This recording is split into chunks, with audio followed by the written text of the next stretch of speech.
¿Cuáles son las estrategias más sencillas para que un emprendedor, una emprendedora, para que la persona emprendedora pueda mejorar el flujo de efectivo en su emprendimiento?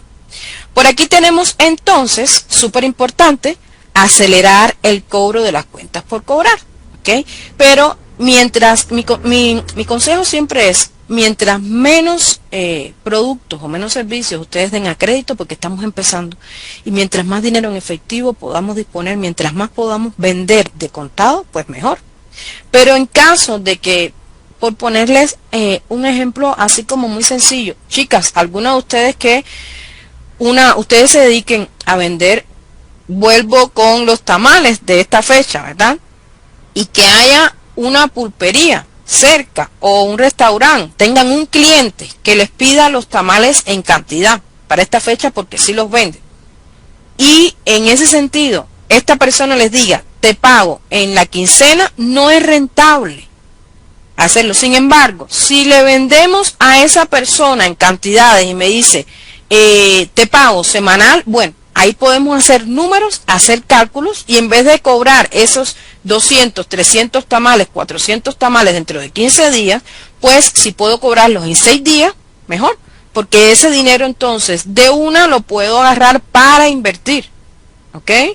Para poder invertir para el siguiente pedido que me hagan los siguientes clientes, o para el siguiente periodo, por ejemplo, en los casos en los que vendan los tamales los fines de semana, ¿ok?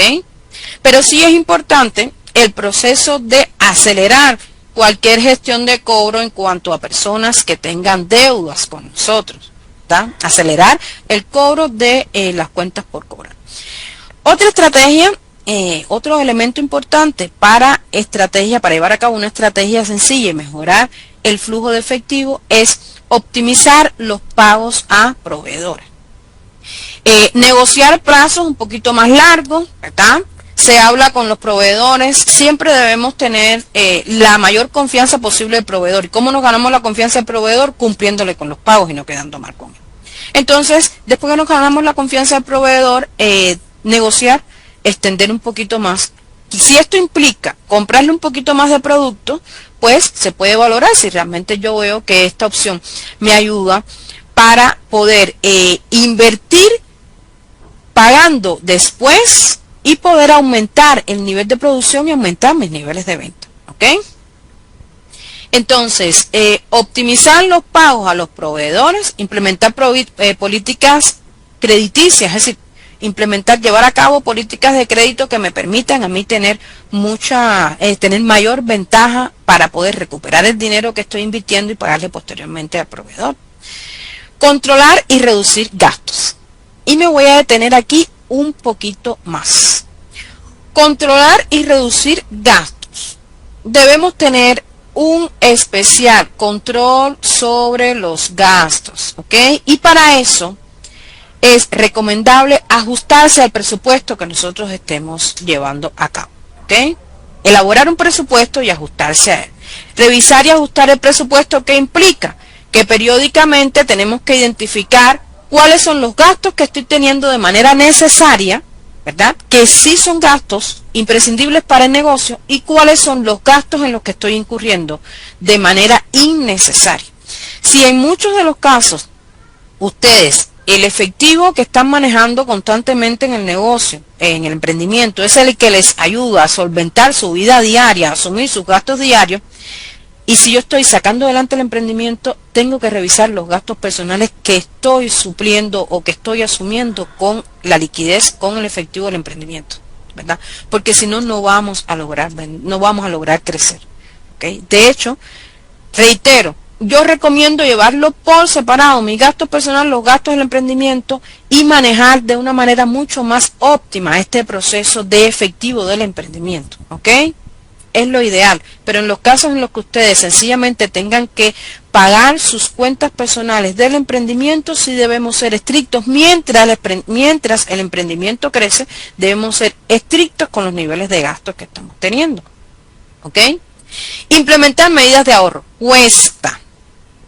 Cuesta muchísimo cuando se está emprendiendo ahorrar, pero Les digo algo que estoy segura le ha sucedido a más de una. Terminamos gastando a veces en algún antojito 3.000 colones, 5.000 colones. Se antojan los chicos, los niños, de algo en específico que uno quiere darle. Perfecto. No hay que limitar a nuestra familia de determinadas cosas que queramos darle y que el emprendimiento realmente ayude. Pero en nuestros casos, si yo estoy viendo que estoy teniendo un gasto innecesario, ¿verdad? Y que ese dinero lo estoy sacando del emprendimiento, pues sencillamente ese dinero que estoy gastando en otra cosa y que está saliendo del emprendimiento, vamos a destinarlo a un ahorro. Pero sí hay que definir exactamente para qué voy a ahorrar. Les voy a ejemplificar con la época en la que estamos. Noviembre, diciembre son fechas de mucha venta, sobre todo a partir de esta fecha en adelante. Enero es el mes de la cuesta de enero o las vacas flacas, como se le conoce en muchos países. Pues con el nivel de venta que yo voy a estar teniendo durante esta etapa navideña, vamos a ahorrar un % de ahí en función de poder enfrentar la disminución de las ventas que corresponde al mes de enero, ¿verdad?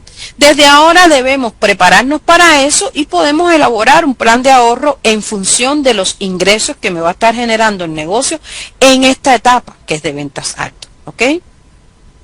Gestionar el inventario de manera eficiente es lo que les mencioné hace un rato. Hay que mantener un equilibrio entre tener el suficiente inventario para poder utilizarlo en la producción o la prestación de mis servicios, ¿verdad?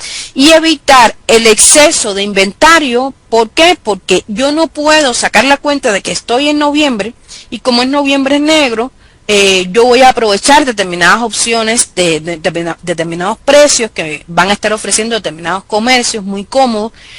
Invertir el dinero en ese inventario porque me salió más cómodo ahora, sin embargo, no lo voy a estar necesitando tanto posteriormente porque viene enero, en enero no hay tantas ventas, y no lo voy a estar necesitando posteriormente y ese dinero me va a quedar estancado ahí.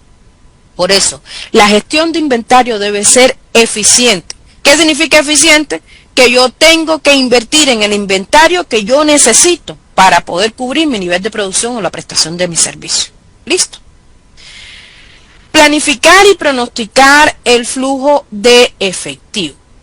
Precisamente esta parte de planificar y pronosticar el flujo de efectivo está asociada ¿a qué? A crear proyecciones de flujo de efectivo, ¿ok? Tengan en cuenta que como les decía inicialmente, llevar un control de mis ventas, ¿tá? Llevar un control de mi manejo de efectivo periódicamente, es decir, yo debo saber cuándo es durante el mes, cuándo es que yo vendo más, cuándo tengo mis picos de ventas más altos, cuándo tengo mis picos de ventas más bajos, es decir, cuándo disminuyen más mis ventas. Y en función de ello, yo debo equilibrar, debo mantener un equilibrio en el efectivo del que yo dispongo en determinada fecha, ¿okay? Asociado precisamente a esta fecha. De manera tal que el negocio, desde el punto de vista de uso de del efectivo, pueda estar adaptado a estos picos, es decir, pueda responder a estos picos, ¿ok? Aumentar las ventas y diversificar los ingresos. Tengan en cuenta que en este periodo, ¿verdad?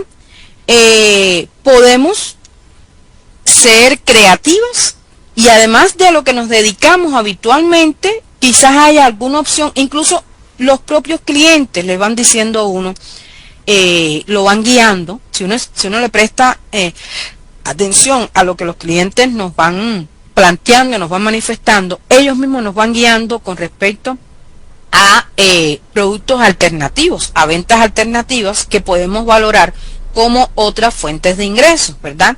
Incluso esta fecha es importante para considerar la venta de otros productos o la prestación de otros servicios que puedan ser paralelos a nuestro emprendimiento y que representen otras fuentes de ingresos, ¿verdad? Ténganlo en cuenta y valórenlo.